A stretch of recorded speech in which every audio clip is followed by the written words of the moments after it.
We just went to see Snow White and the Seven Dwarfs last night. What was that like? Well, they had the dwarfs in it because they weren't going to. So they had the dwarfs in it, which is the best part. Hi Ho, Hi Ho has got to be the best song ever. They added a bunch of songs that weren't very memorable, but they had a couple of the old songs that we knew from when we were children and the movie just came out. But I was reading the Brother Grimm's Snow White story afterwards just to see how much of the story they adhered to. And in the Grimm's fairy tale, the wicked queen, because she's the stepmother, and the king goes off and she's in control and she wants to kill Snow White because she's second fairest in the land now and she wants to be first fairest in the land. So she's going to kill Snow White. And so the huntsman takes her out, and they had that in there. And but it was also kind of, the whole movie was easy to watch. It wasn't scary like I remember the story when I was a little kid. So they smoothed it over so that no one would be scared, which is not the story. No. That's not the story. And the other thing that was very interesting is they did portray the dwarves, and she did go out and find the house and make friends with the dwarves, and all of that was the same. But at the very end, the prince is supposed to come, and they're supposed to get married and live happily ever after. That's what it's like in the Grimm's fairy tale. But this one, it was interesting. So Snow White comes back to the castle and faces the queen. It's not the prince, it's her, right? Yeah. So she faces the queen. The prince-like character is actually one of the bandits in the forest who runs a coterie of diverse merry men. So he is supposed to be the protagonist, but he's not given a complete role. So it's very interesting because at the end, when Snow White meets the queen, the dwarves are there, and they're not supposed to be there. Mm-hmm. They wouldn't have been there. They would have been left in the forest. So the dwarves are there, and so is this this bandit who isn't. He's up on the table dancing with her, and they're all wearing white, and it looks like confetti. So there's something about marriage was trying to be done, but people were unaware that that's what they were doing. Because it's only about Snow White, it's not about him. Mm-hmm. So when she goes out and she meets the dwarves, like any young women, when she meets men, they're all dwarves. None of them are the prince, unless they are the prince, right? So all young women meet dwarves until they meet the one who captures their heart, right? And so that's what those dwarves are. Those dwarves are the potential men. And it's also interesting because all the dwarves are called Happy, and Grumpy and Dopey and Doc, right? They all have these kind of individual attributes of a man, but not all put together, right? So they're a man in process. Okay. It's a man in process, but it's not complete. And that's who she first, when she escapes the queen and is starting to wake up to her reality, she meets all these dwarves.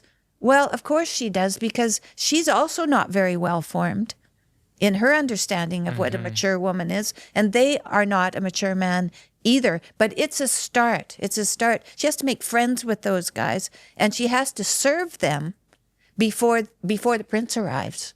Well, in this story, it's not a prince. It's just a bandit. And he's not, they don't ever finish the protagonist, and there is no prince, right? So they leave him in the end as dwarves and this bandit.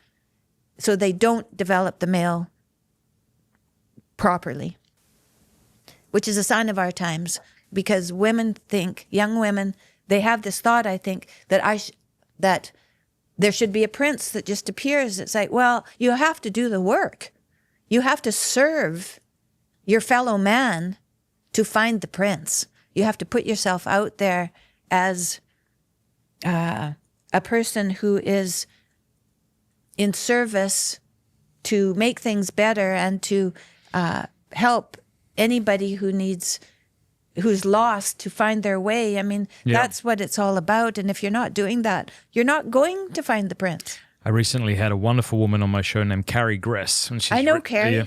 Yeah, she's terrific. She's one of my favorite people. Written a couple of books on feminism, as you know. It actually changed my wife and I's opinion completely on feminism after we read it. Oh, good. You know how people are always saying, what's an important idea you've changed your mind on? And I always want to find one so I can seem intellectually open. Well, this is one. Oh, yes. The feminism idea.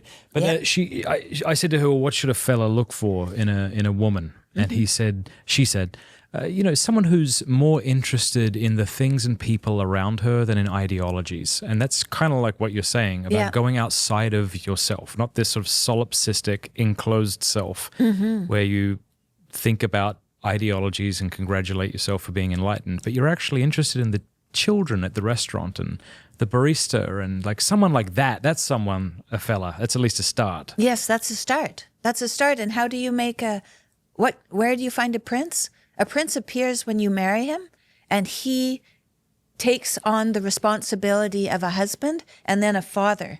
Now there's a man, right? There's a man, and that's when you find your man. You don't find a fully developed, perfect man until you've put yourself out there and been in, done what you need to do to feel like you have given enough.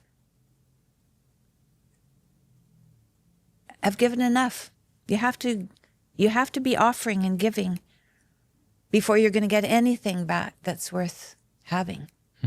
That's just how it works. And that's how it works in the fairy tales. It works like that in reality. Maybe I'm thinking of the wrong Brother Grimm's, but is this the one where the wicked queen had to dance in those slippers until she died? Jordan's nodding. Jordan would know. Yeah, yes? Yeah, I love the Brother Grimms. I read those to my kids, and they love them so much. She has in the Grimms, she has 3 problems. She has a comb. That's right. Right? Yeah. Poison comb. Yeah. She ties her bodice way too tight until she can't breathe, which is what a terrible mother would do because she doesn't want her daughter outshining her. She'd definitely tie her bodice too tight. And also, she doesn't want her to be beautiful, so she'd put poison in her comb for sure. But in the movie, it's just a poison apple. Yeah. So it's simplified. So if you had to give it a rating out of 10? Well, I'd say they didn't make, it didn't get my back up. It was just kind of not all like that cold interesting. Pizza. Yeah, but that's fun. the ideology, right? It's just kind of, well, before they started all this gender surgery, butchery stuff, it was kind of just, you could kind of just ignore it. Now it's gone much further than that, and now it's absolutely horrific, but it is the same thing. It's just gone way too far. Way too far. Thanks very much for watching that clip. You can click the link below if you want to watch the full interview, and don't forget to like and subscribe to the channel.